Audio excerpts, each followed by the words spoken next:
Amados, vamos pegar nossas Bíblias, né? E vamos abri-la em Hebreus capítulo 6.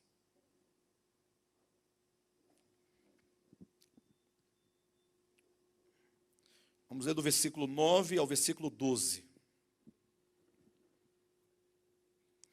Quanto a vós outros, todavia, ó amados, estamos persuadidos das coisas que são melhores e pertencentes à salvação, ainda que falamos desta maneira.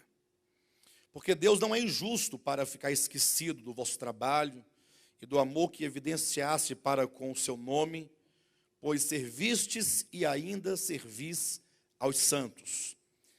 Desejamos, porém, continue cada um de vós mostrando até o fim a mesma diligência para a plena certeza da esperança, para que não vos torneis indolentes, mas imitadores daqueles que pela fé e pela longanimidade herdam as promessas. Eu quero começar essa ministração advertindo os irmãos de que o ministério apostólico de outra palavra não abandonou a doutrina bíblica acerca de eleição e predestinação.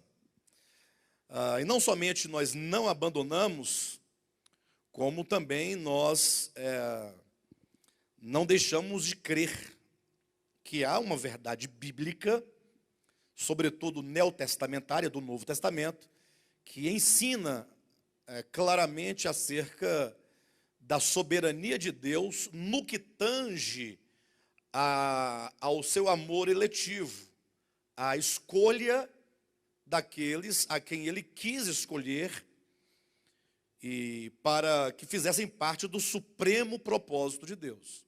Eu digo isso porque durante muitos anos de ministério nós batemos na tecla desta doutrina.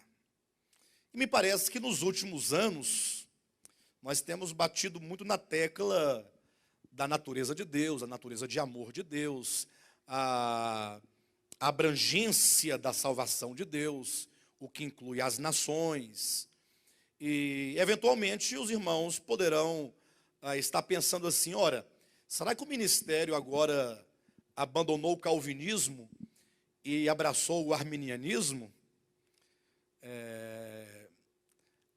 Talvez as pessoas que não estejam acompanhando de perto tudo que temos falado e do modo como temos falado, possam chegar a essa equivocada conclusão.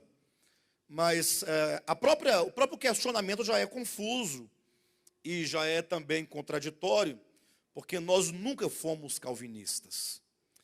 Embora nós creiamos na doutrina da eleição e predestinação, que seja bíblica, isso não significa que sejamos calvinistas, até porque quando o Calvino nasceu, a Bíblia já havia há 1.500 anos, aproximadamente. Eu não estou precisando datas.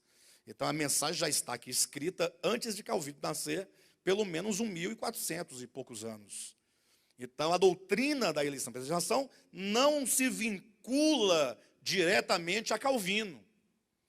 Embora tenha sido Calvino que tenha organizado o pensamento do movimento de reforma, gerando então a reforma protestante. Movimento de reforma, que consequentemente será então o que se chama de movimento de reforma. Então ele organizou essa ideia da soberania de Deus, mas nós não cremos do modo como eles creem. Nós acreditamos que a doutrina da eleição e predestinação, até mesmo o livro que nós temos escrito, ele carece de um complemento, ele carece de talvez ser acrescentado mais uns 2 ou 3 capítulos para incluir o que na época nós não tínhamos o interesse em falar, em razão da ênfase que trabalhávamos. Vou explicar a questão da ênfase. Mas o fato é que nós acreditamos que Deus...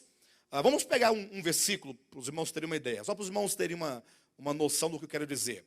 Quando você lê ali Romanos, capítulo 9, versículo 11, que falando da eleição e predestinação, o apóstolo Paulo traz um texto lá do Antigo Testamento para fundamentar o Novo Testamento. Ele diz, nas palavras de Deus, abre aspas, amei a Jacó, vírgula, porém me aborreci de Esaú.